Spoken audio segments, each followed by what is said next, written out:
So to kind of come full circle on this discussion, I think the only thing, this list I think is really solid. The only thing I would maybe change is finding room right now, at least before, I guess for you guys in the next uh, 13 hours would be to find room for Flames of the Blood Hand, except for we're getting a card that's just better in a Tarkus command.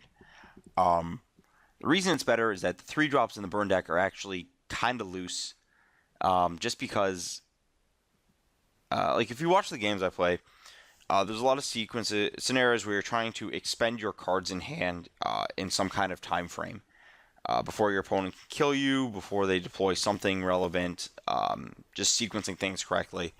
And that 3rd mana is huge, and not drawing the 3rd land sometimes happens. So there definitely would be a Tarkus commands in the deck.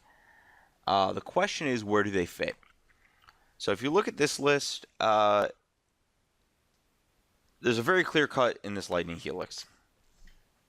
And it's very likely if you're playing a Tarkus command, you probably want them over Skullcrack. It's just the same card but better, right? It also dodges Leyline of Sanctity. It's each opponent takes 3. It's 3 damage to each opponent instead of target player. It's worth bringing up. So at the very least, you'd have 3. But the question is, how many Skullcracks do we want main deck? Now, there's a lot of matchups where I am boarding out Skullcrack. So I don't think I'd want to go over like 6 of that effect, even though a Tarkus command is insane. But I guess if I have 4 Tarkus command already, I don't really need a ton of Skullcrack. It's one of the worst cards in the deck as is. So the question in my mind then becomes whether like, this Lavamancer, the 20th land, or a Searing Blaze is better than the 6 Skullcrack Tarkus command effect in the main. I don't really have a good answer on that.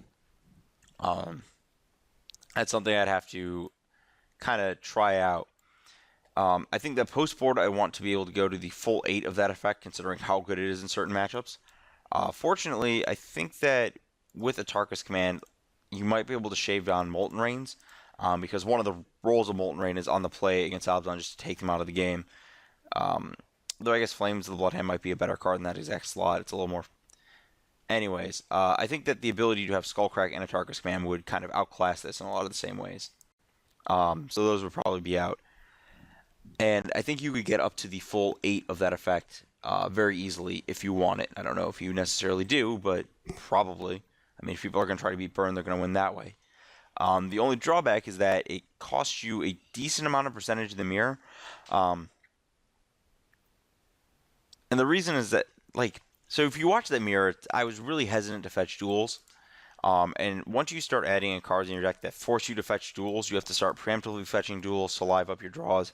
You're taking an extra 2 to 3 damage a game, or whatever. Yeah, 2 to 3 is probably my estimate. Because you're in a little more of an awkward position to like fetch slowly on a few of the things.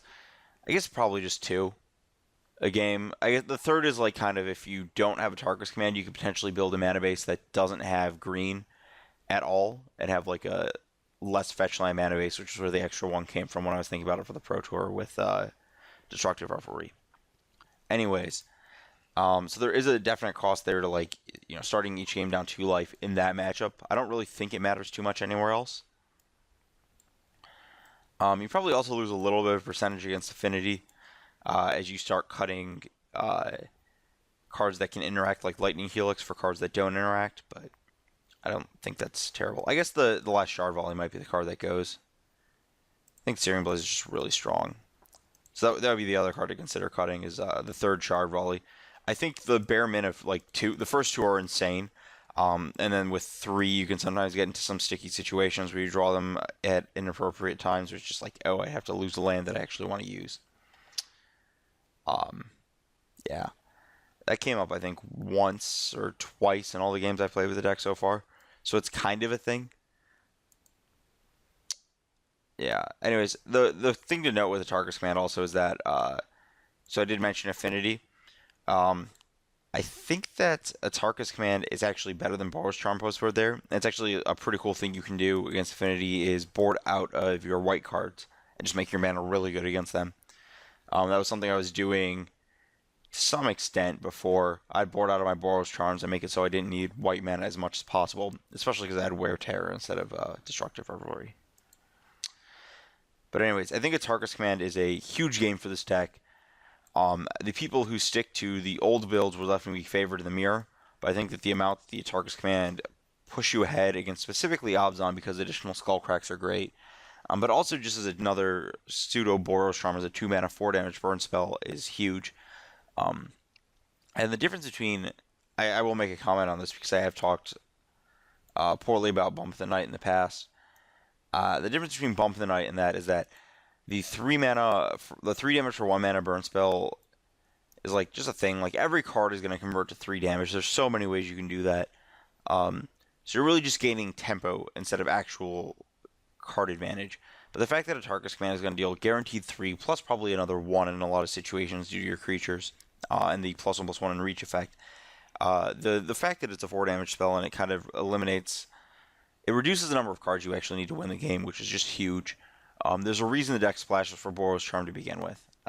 Is basically where I'm coming from, and Atarka's Command is definitely on par with that, and just the way that changes, like how well your deck mulligans, how well you draw out a flood, like that last one's huge because again, that's the big way this deck loses is just drawing the wrong cards in the wrong sequence or like the wrong balance of lands and spells. But Atarka's Command, I'm gonna change some stuff. I don't really see a lot of other cards from the set that are gonna impact Modern. But that card is going to, at the very least, impact this deck. If not the deck, I'm also going to test for next week. Though that deck is probably a little less interested in a pure burn spell and a little more interested in the cards that it currently has. But enough teasers on that. It is certainly a fun one. But for the time being, I think burn is still good, and I think that it's only going to get better from here.